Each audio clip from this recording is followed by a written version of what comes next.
Bonjour Marc Botenga, donc vous êtes député au Parlement européen depuis des années pour le PTB.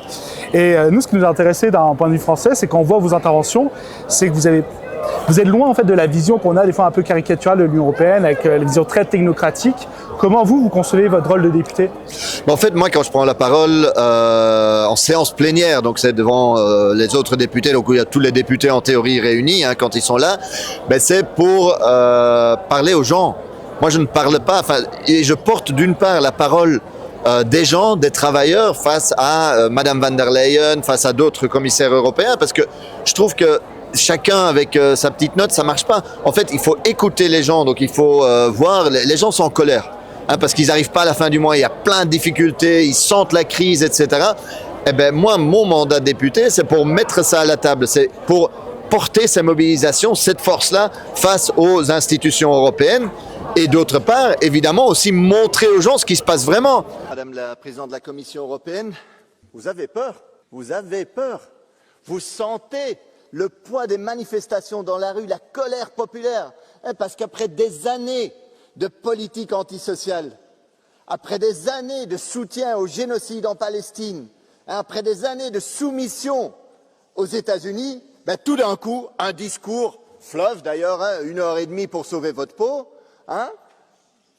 pour répondre, oui, je sais bien, mais 1h30, je suis déjà content que vous soyez là. La dernière fois, vous avez quitté après une demi-heure, mais pour répondre à la pression populaire, à la mobilisation sociale que nous voyons aujourd'hui en France, en Belgique et dans d'autres pays européens. Et je suis content que vous écoutiez, mais je vois aussi la contradiction, parce que des milliards d'euros, 800 milliards, pour les actionnaires de la guerre, pour les multinationales d'armement, ce sera de l'argent qui n'ira pas dans les pensions, qui n'ira pas dans la lutte contre la pauvreté, qui n'ira pas pour le logement des gens. Et que donc, d'un côté, vous souriez aux gens, mais de l'autre côté, vous êtes en train de mettre un couteau dans le dos des gens. Ça, on ne laissera pas passer, on continuera la mobilisation. En ce moment, vous êtes porté par quelle colère sociale, par quel mouvement social en Europe? Moi, je pense qu'il y en a 2-3. Partout en Europe, en fait, ce qu'on voit, c'est qu'on nous a menti pendant des années. Donc on nous a dit, on va fermer des hôpitaux, il n'y a pas d'argent pour votre bureau de poste, il n'y a pas d'argent pour les chemins de fer, il n'y a pas d'argent pour les infrastructures, etc. Et là, on trouve, de nulle part, 800 milliards d'euros. 800 000, c'est dingue. Non mais vraiment, c'est au-delà du fait que ça doit alors servir à une militarisation, une surmilitarisation. Eux, ils parlent de réarmement, mais en fait, c'est un surarmement parce qu'on dépense d'ailleurs beaucoup plus que plein de pays en armes. Mais surtout, le gros mensonge des dernières années et qui continue. Parce qu'en France, j'ai entendu là, le dernier budget que vous avez eu, c'est un budget de casse sociale. Et en fait, les forces des partis traditionnels ne veulent pas rompre avec ça.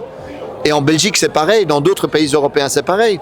Donc ça, c'est une chose. On voit une dégradation, une destruction de toutes les conquêtes de la classe travailleuse, d'une part. Et donc ça, c'est énorme.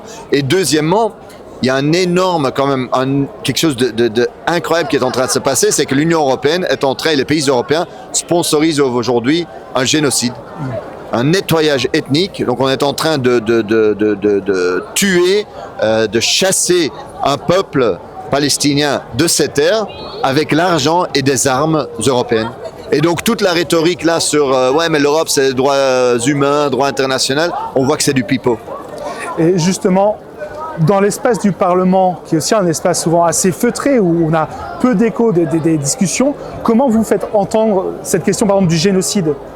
Tout d'abord, on s'appuie et on encourage la mobilisation. Vous savez, si moi je parle, voilà, c'est un député.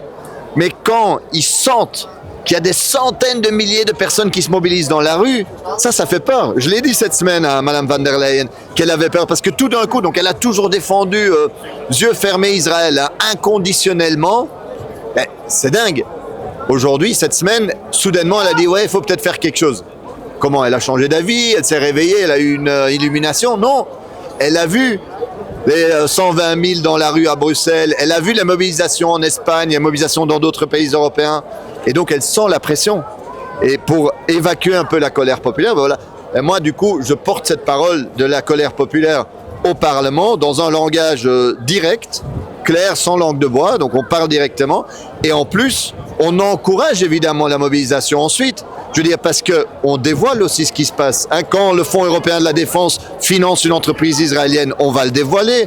Et il y a des associations, des mouvements qui font un travail exceptionnel là-dedans, de recherche, etc., qui nous permet aussi de mettre ça à l'agenda du jour au sein des institutions.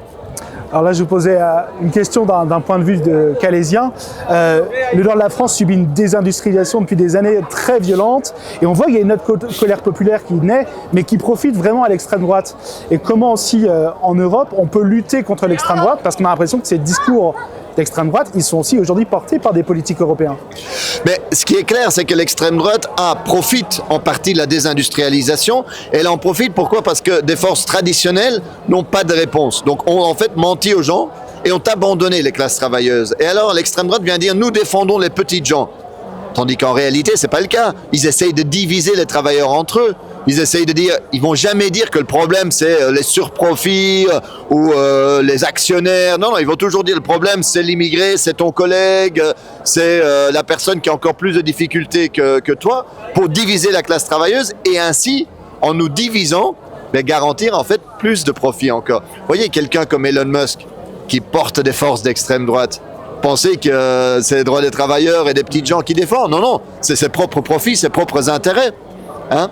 Et donc, il y a ça, évidemment, mais nous devons venir avec une histoire, non seulement avec une histoire de rupture sociale, d'alternative, en disant il y a dans le capitalisme pas d'issue, nous avons besoin d'une rupture avec ces politiques, nous avons besoin de mettre le public à nouveau à l'agenda, nous avons besoin de ne pas laisser ça dans les mains des capitalistes, de la concurrence, du privé, non, de mettre le public à l'agenda et de dire qu'il y a une alternative de société. Hein? Pas dans cette société-ci, mais une alternative de société où les choses peuvent aller différemment. Et les gens le savent. On peut coopérer, on peut avoir l'énergie, un secteur public, on peut avoir des prix plus bas. Hein, tout ça, c'est possible, c'est pas de la science-fiction. Mais ça demande un choix de société où on dit les surprofits des grosses multinationales, c'est pas ça ce qui va diriger notre société. Ce qui va diriger notre société, c'est nos droits, c'est nos besoins. En France, il y a le mouvement du 10 septembre, un petit peu en Belgique également.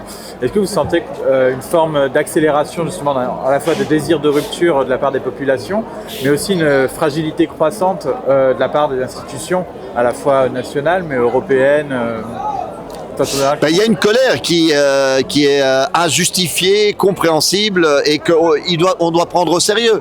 Ah, je le dis souvent, je veux dire, quand moi je vois au sein des institutions européennes, Madame van der Leyen et d'autres, en fait transpire un mépris en fait pour la colère des gens en disant non mais les gens n'ont pas compris. Non, les gens comprennent, ils le vivent tous les jours, que c'est difficile de trouver un logement, que c'est difficile d'avoir un boulot, un CDI, un salaire décent, etc. Qu'ils n'arriveront peut-être jamais à la retraite, qu'ils mourront peut-être avant. Donc cette colère-là, elle est réelle et elle existe partout en Europe. Or, l'extrême droite fait alors de la démagogie pour dire ouais, mais si vous tapez sur l'immigré, sur la personne LGBT, etc., les choses iront mieux. Non, il faut aller chercher l'argent là où il se trouve, ceux qui font les gros profits. Hein, donc les multinationales, les actionnaires. Est-ce que ça s'accélère? Ben oui, parce que la crise s'accélère, la crise s'approfondit. Et leur alternative, c'est de dire quoi? On va vous pousser à la guerre. Mais la guerre n'est pas une alternative. Parce que ce sont les fils et les filles des travailleurs qui iront mourir sur le front, ce ne seront pas les fils et les filles des dirigeants ou des grands PDG. Eux, ils trouveront une façon de ne pas y aller. Et deuxièmement, même au niveau industriel, les emplois qu'on perd ne sont pas du tout compensés dans l'industrie militaire, pas du tout. Je veux dire, on le sait très bien, c'est moins d'emplois et c'est des emplois qui ne sont pas durables. Parce que quand vous produisez une voiture, vous savez que quelques années après, il faudra acheter une nouvelle voiture. Un char, vous produisez un char, normalement un char, on ne l'utilise pas. Hein. On ne va pas à l'école en char, on ne va pas au boulot en char, voilà. Et donc la seule façon d'utiliser un char, c'est d'aller faire la guerre. Donc on construira une économie qui n'est durable uniquement avec une guerre éternelle. C'est inacceptable. Et donc ça, évidemment que les gens se rendent de plus en plus compte, on essaie de leur faire peur, mais nous allons mobiliser, nous nous mobilisons pour un changement social.